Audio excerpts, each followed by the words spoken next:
Hello friends बर्तमान शकुन्तला धारावाहिकखনত अभिनय কৰি থকা বিনোদনৰ আসল প্ৰকৃত পৰিচয়ৰ সৈতে আপোনালোকক চিনাকি হ'ব বিচাৰে নেকি যদি বিচাৰে আহক ভিডিওটো একেলগে আৰম্ভ কৰো। নমস্কাৰ মই দীপাংকৰ ৰয়। বন্ধু বান্ধৱীসকল বিনোদনৰ প্ৰকৃত নাম হৈছে দীপাংকৰ ৰয়। দীপাংকৰ ৰয়ৰ জন্ম হৈছিল ৮ মাৰ্চ তাৰিখে গুৱাহাটীৰ বিৰুবাৰীত। তেখেতৰ ঘৰত মতা নাম অৰ্থাৎ নিক নেমটো হৈছে শিৱা কিয়নো তেখেতে শিৱৰাত্ৰিৰ দিনাখন জন্মগ্ৰহণ কৰিছিলে।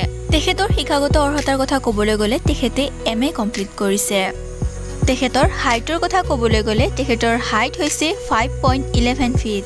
তেখেতৰ পৰিয়ালত আছে মাক দেউতাক এজনী বায়েকৰ বৰ্তমান বিয়া হৈ গৈছে আৰু তেখেতসকলৰ আছে এটি কন্যা সন্তান।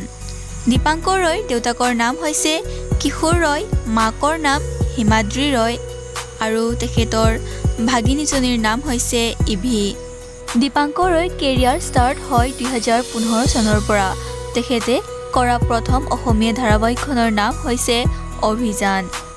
ইয়াৰ পিছৰে পৰা দীপাংকৰ ৰয়ে বহুকেইখন জনপ্ৰিয় অসমীয়া ধাৰাবাহিকত অভিনয় কৰাৰ লগতে বহুকেইখন অসমীয়া ছবিতো অভিনয় কৰিছে। ইয়াৰ লগতে বহুকেইটা মিউজিক ভিডিঅ' গানতো তেখেতে অভিনয় কৰিছে আৰু বৰ্তমান তেখেতে শকুন্তলা ধাৰাবাহিকখনত বিনোদনৰ চৰিত্ৰটোত অভিনয় কৰি আছে। বন্ধু বান্ধৱীসকল আপোনালোকৰে হয়তো বহুতেই এইটো ভাবে যে দীপাংকৰ ৰয় আৰু দেৱশ্ৰী গগৈৰ মাজত প্ৰেমৰ সম্পৰ্ক আছে, কিন্তু আচলতে তেওঁলোকৰ মাজত কোনো ধৰণৰ প্ৰেমৰ সম্পৰ্ক নাই। তেওঁলোকৰ সম্পৰ্কটো এটা ভাল বন্ধুত্বৰহে।